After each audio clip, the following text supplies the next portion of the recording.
வெட்டிட்டாங்க. இதோ வரேன். எப்பா ரொம்ப வெயிட் இருக்குப்பா, ஏதாவது ஒரு மரத்தடியில உட்கார வைப்பா. இந்த காலத்துல மரம்லாம் இல்லப்பா, எல்லாத்தையும் வெட்டிட்டாங்க. எங்கப்பா போச்சு இருந்த மரம் எல்லாம்? அதெல்லாம் வெட்டிட்டு பில்டிங் கட்டிட்டாங்க. மர நிழல் தான் கிடைக்கல, குடிக்க கொஞ்சம் தண்ணியாச்சும் கிடைக்குமாமா? இருமா போய் வாங்கிட்டு வரேன். வந்து இறங்கும் போதே நினைச்சேன், என்னடா பில்டிங்கா இருக்குதேன்ட்டு.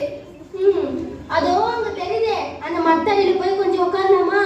அந்த மரத்தடியில போய் நின்னா 1 மணி நேரத்துக்கு 200 ரூபாய் வாடகை தரணும். அடேப்பா, இது அதை விட கொடுமையா இருக்குடா சாமி. இங்க எல்லாம் அப்படிதான். வாமா. உனக்கு ஒரு விஷயம் தெரியுமா?